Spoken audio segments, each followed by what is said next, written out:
स्वागत है आप सभी का एक बार फिर से हमारे यूट्यूब चैनल नॉलेज अड्डा पे। आज हम पढ़ेंगे इतिहास और उसमें चर्चा करेंगे बाबर के आक्रमण के समय भारत की राजनीतिक दशा दशा पर। यानी बाबर ने जब भारत पर आक्रमण किया तो उस समय भारत की राजनीतिक दशा कैसी थी। तो बाबर के आक्रमण के समय भारतवर्ष की लगभग वही दशा थी जो 11वीं शताब्दी में तुर्क आक्रमणकारियों के समय थी। तुगलक सुल्तानों के समय से ही दिल्ली सल्तनत के विघटन की प्रक्रिया आरंभ हो गई थी। यानी भारत में जो तुगलक सुल्तान थे उनके समय में दिल्ली सल्तनत जो थी वो विघटित होने लगा था। यानी कि उसका जो साम्राज्य विस्तार था वह कम होने लगा था और टूटने लगा था।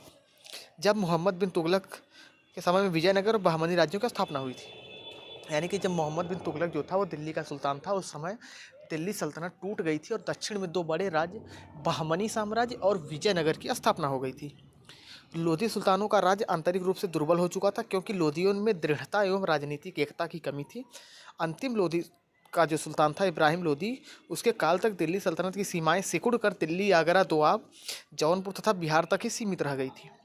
यानी कि जो अंतिम लोधी सुल्तान था इब्राहिम लोधी, वह काफ़ी कमज़ोर था और उसके समय तक बंगाल दिल्ली सल्तनत से अलग हो चुका था। गुजरात, मालवा, सिंध ये सब अलग हो चुके थे और उधर बिहार, उत्तर प्रदेश की तरफ जौनपुर और आगरा तक यह सीमा सिकुड़ कर रह गई थी और पूरा का पूरा जो दक्षिण भारत था वह दिल्ली सल्तनत से टूटकर अलग हो चुका था। दिल्ली के अतिरिक्त भारत के अन्य राज्यों के क्षेत्र में अनेक स्वतंत्र राज्य स्थापित हो गए थे और इन राज्यों में आपसी प्रतिद्वंद्विता और संघर्ष का वातावरण था। इस समय भारत में कोई ऐसी राजनीतिक शक्ति नहीं थी जो बाबर जैसे आक्रमणकारी का सफलतापूर्वक सामना करने का साहस करती। यानी उस समय जो भारत था वो छोटे छोटे राज्यों के छोटे छोटे टुकड़ों में टूट चुका था। जो केंद्रीय सत्ता थी यानी दिल्ली सल्तनत था वह भी काफ़ी कमज़ोर था। कोई ऐसे राज्य नहीं थे जो कि एकजुट हो और बाबर जैसे बड़े निरंकुश आक्रमणकारी का बाबर जैसी बड़ी सेना का सामना कर सके। हाँ, उसके बाद तात्कालीन राजनीतिक स्थिति के संबंध में बाबर ने अपनी आत्मकथा तुझके बाबरी में लिखता है कि बाबर ने जो अपनी आत्मकथा लिखी है बाबरनामा अथवा तुझके बाबरी, उसमें उसने बताया कि जब मैंने हिंदुस्तान का दौरा किया तो यहाँ 5 मुसलमान तथा 2 काफिर बादशाहों का शासन था। उसने हिंदुओं को काफिर बादशाहों का शासन बताया है, यानी हिंदुओं को काफिर बताया है। इन लोगों का बड़ा सम्मान था और यह स्वतंत्र रूप से शासन करते थे। इनके अतिरिक्त पहाड़ियों तथा जंगलों में छोटे छोटे राज्य एवं राजा थे, किंतु उनका कम आदर और सम्मान था। उस बाबर द्वारा वर्णित 5 मुसलमान राज्य थे। बाबर ने उस समय जो 5 मुसलमान राज्यों का वर्णन किया है वह थे, पहला था दिल्ली जो कि दिल्ली सल्तनत था, दूसरा था गुजरात, तीसरा था बहमनी जो कि दक्षिण में था, फिर मालवा और बंगाल। और उसने 2 हिंदू राज्यों का भी जिक्र किया है जिसमें कि विजयनगर था और एक था मेवाड़। विजयनगर और तेनालीराम वाला, जो तेनालीराम वहाँ का मंत्री था। तो पहले हम चर्चा करेंगे दिल्ली के बारे में। तो दिल्ली बाबर के आक्रमण के समय दिल्ली सल्तनत भारत का सर्वाधिक शक्तिशाली राज्य था, लेकिन इसकी सीमाएं बहुत संकुचित थी। इस राज्य में पंजाब, ग्वालियर, दीपालपुर, दोआब, जौनपुर, तिरहुत तथा बिहार सम्मिलित थे। बाबर के आक्रमण के समय अफगान सुल्तान इब्राहिम लोदी शासक था। दिल्ली सल्तनत जो थी उस समय बाबर ने जब आक्रमण किया तो वहाँ का शासक कौन था? लोदी वंश का अंतिम शासक इब्राहिम लोदी। और इब्राहिम में एक योग्य सैनिक के गुण थे, यानी इब्राहिम एक योद्धा था, वो अच्छा सैनिक था, लेकिन वह क्रोधी और अहंकारी तथा संदेही प्रवृत्ति का था। और संदेही प्रवृत्ति के होने के कारण वो किसी पर भी विश्वास नहीं करता था जिससे उसके विश्वास पात्र नहीं थे। और वह बहुत क्रोधी और अहंकारी था, किसी की बात नहीं सुनता था और अपने निर्णय को दृढ़तापूर्वक क्रोध के साथ पालन करता था। तो उसने अमीरों पर कठोर नियंत्रण रखने तथा उन्हें अनुशासित करने का प्रयास किया, जिससे अमीरों के साथ उसके संबंध अच्छे नहीं रह गए, यानी अमीर उसके वफादार नहीं थे। उसकी निर्दयता तथा अत्याचार के कारण अनेक अफगानी अमीरों ने इसको विरुद्ध क्या कर दिया? विद्रोह कर दिया। उसके चाचा आलम खां लोधी ने दिल्ली के सिंहासन पर अपने अधिकार का दावा किया। बिहार में दुरिया खां लोहानी, जौनपुर में नासिर खां तथा मारूफ खां ने विद्रोही भाव रखे थे। इस राजनीतिक अराजकता के दौर में इब्राहिम लोदी के लिए एक विदेशी आक्रांता का सामना करना अत्यंत दुष्कर कार्य था। इब्राहिम लोधी काफ़ी कमज़ोर हो चुका था, अंदर से अमीर उसके साथ नहीं थे। उसका जो चाचा था वह भी उससे विद्रोह कर चुका था। वह खुद एक योग्य सेना नहीं रखता था। उसका राज्य टूटकर कमज़ोर हो चुका था और ऐसी परिस्थिति में एक विदेशी शासक बाबर भारत पर आक्रमण करने लगा जो कि काफ़ी शक्तिशाली था। और इब्राहिम लोधी में इतनी सैनिक योग्यता नहीं थी कि वह बाबर का सामना कर सकता था। यद्यपि पंजाब भी दिल्ली सल्तनत का ही एक अधीनस्थ प्रांत था। जो पंजाब था वह भी दिल्ली सल्तनत के ही अंदर में आता था, किंतु नाम मात्र का, क्योंकि दिल्ली से अपना संबंध इसने अलग कर लिया था। कौन? दौलत खां लोधी ने। तो अच्छा, जो दौलत खां लोधी था वह इब्राहिम लोधी से असंतुष्ट था और उसने क्या किया? उसने पंजाब का वो सूबेदार था, लेकिन उसने दिल्ली सल्तनत का नियंत्रण खत्म करने का प्रयास किया और उसने दिल्ली सल्तनत से अपने संबंध को ख़त्म करने का जो था उसने प्रयास किया। उसने 1525 ईस्वी में विद्रोह कर दिया और बाबर को दिल्ली पर आक्रमण के लिए आमंत्रित किया। दौलत खां लोधी ने 1525 ईस्वी में आक्रमण किया, मतलब विद्रोह किया, और उसने बाबर को न्योता दिया कि आप भारत पे आक्रमण करिए और इब्राहिम लोधी का राज खत्म करिए। उसके बाद हम बात करेंगे सिंध और मुल्तान की। भारत का जो पश्चिमी क्षेत्र था, जिस जहाँ आज पाकिस्तान और उसके आसपास का क्षेत्र है, कुछ पंजाब के हिस्से हैं, वहाँ पे सिंध और मुल्तान राज्य के नामक राज्य थे। तो सुल्तान मोहम्मद तुगलक के शासनकाल में दिल्ली सल्तनत के विघटन की प्रक्रिया आरंभ हो गई थी और विभिन्न क्षेत्रों में अनेक सरदार अपनी शक्ति को बढ़ाकर दिल्ली से अपना संध विच्छेद कर स्वतंत्र राज्यों की स्थापना करने लगे थे। यानी उस समय जो दिल्ली सल्तनत थी वो कमज़ोर हो गया और दिल्ली सल्तनत से दूर दूर सुदूर दक्षिण में, पश्चिम में, पूरब में वहाँ के जो शासक थे वे अपनी शक्ति को बढ़ाने लगे और उन्होंने क्या सोचा कि हम दिल्ली सल्तनत से अपना संबंध हम तोड़ लेंगे। और उसी समय सिंध भी दिल्ली से अलग हो गया और यहाँ पर सुभरा राजवंश की स्थापना हुई। किंतु 1516 ईस्वी में कंधार के गवर्नर शाह अरघुन ने सिंध पर आक्रमण कर दिया और सुमरा राजवंश का पतन हो गया। उसके उत्तराधिकारी शाह हुसैन ने मुल्तान पर भी अधिकार कर लिया और बाबर के आक्रमण के समय सिंध और मुल्तान पर अरघुन वंश का शाह हुसैन राज्य कर रहा था। यानी बाबर के समय में सिंध और मुल्तान पर अरघुन वंश का शाह हुसैन राज्य कर रहा था। बात करेंगे अगर कश्मीर की, तो यह पंजाब के उत्तर पश्चिम में स्थित एक मुस्लिम राज्य था।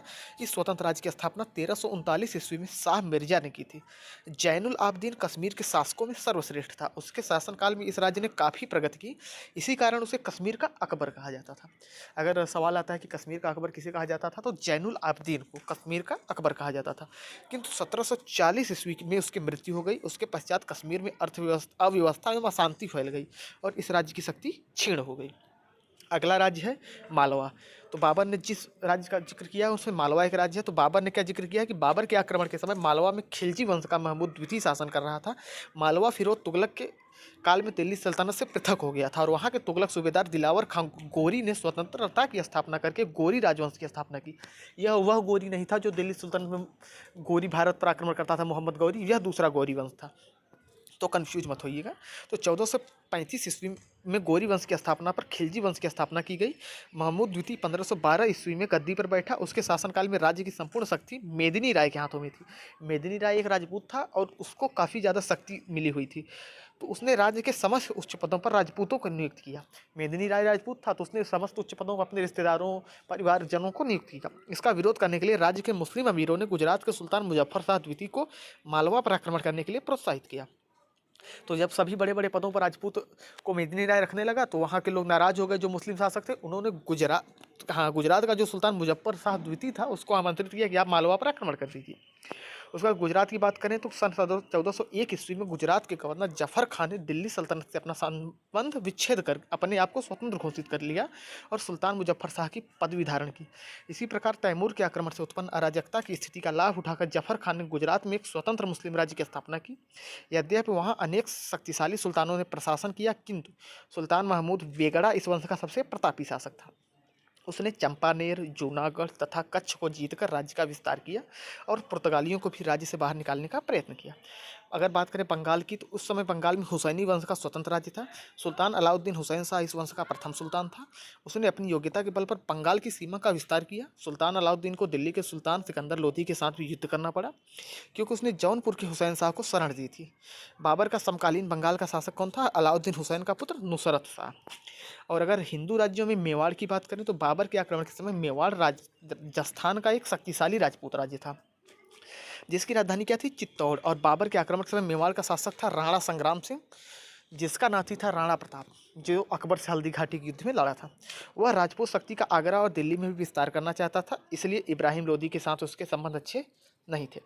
और अगर दक्षिण में बहमनी राज्य की बात करें जो कि मुस्लिम राज्य था, तो दक्षिण भारत में यह राज्य बरार से दक्षिण में कृष्णा नदी तक था। इस स्वतंत्र मुस्लिम राज्य की स्थापना सुल्तान मोहम्मद बिन तुगलक के समय में अलाउद्दीन बहमन शाह ने की थी। इस वंश के शासक क्रूर व धर्मांध थे, मतलब धर्म के अंधे थे। वे धर्म के नाम पर लड़ते थे और बहुत क्रूर और निर्दयी थे। उनका दक्षिण में हिंदू राज्य विजयनगर से सदैव युद्ध चलता रहता था। दक्षिण भारत में एक राज्य था विजयनगर जो कि हिंदू राज्य था, उनसे उनका हमेशा युद्ध चलता रहता था। और बहमनी राज्य का जो अंतिम राजा था वो तो कौन था? कलीमुल्ला शाह था। और बाबर के आक्रमण के समय बहमनी राज्य 5 टुकड़ों में विभाजित हो गया था। पहला था बरार, दूसरा था अहमदनगर, तीसरा था बीजापुर, चौथा था गोलकुंडा और पाँचवा था बीदर। ये गोलकुंडा, बीजापुर और अहमदनगर 3 बड़े राज्य हैं जो बाद में चलकर शिवाजी के समय में काफ़ी चर्चा में आते हैं। जब औरंगज़ेब और मुगल शासक से युद्ध होता है तो दक्षिण में काफ़ी बड़ी शक्ति बन जाते हैं तब तक। और अंतिम राज्य जो था और बाबर के आक्रमण के समय भारत में, वो था विजयनगर राज्य, जो कि हिंदू राज्य था और काफ़ी समृद्ध राज्य था। बाबर में विजयनगर एक शक्तिशाली राज्य था, किंतु बहमनी के सुल्तानों से लगातार संघर्ष में उलझे रहने के कारण उसकी शक्ति क्षीण हो चुकी थी। और बाबर के आक्रमण के समय विजयनगर एक शक्तिहीन राज्य था। जो विजयनगर राज्य था वो शुरू में तो काफ़ी शक्तिशाली था, जब वहाँ के राजा तेनालीरामन के समय में बड़े बड़े राजा वहाँ पे राज्य करते थे और काफ़ी शक्तिशाली थे, काफ़ी अच्छा राज्य था हिंदुओं का। और हिंदुओं की जो संस्कृति थी वहाँ बहुत अच्छे से फली फूली थी दक्षिण में।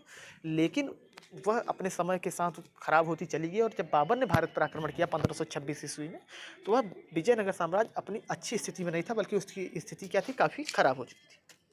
तो यही थे कुछ राज्य, 5 मुस्लिम राज्य और 2 हिंदू राज्य, जो बाबर के आक्रमण के समय भारत की राजनीतिक दशा को दर्शाते थे। उनकी स्थिति कैसी थी, वे कितने कमज़ोर थे, मजबूत थे, और एक केंद्रीय सत्ता के बारे में हमने देखा जो कि दिल्ली सल्तनत थी। तो आज के लिए इतना ही। हमारे चैनल नॉलेज अड्डा के साथ जुड़े रहिए और इतिहास से संबंधित महत्वपूर्ण प्रश्नों और तथ्यों से जानने के लिए हमारे चैनल को सब्सक्राइब करिए और इस वीडियो को लाइक और शेयर करिए। धन्यवाद।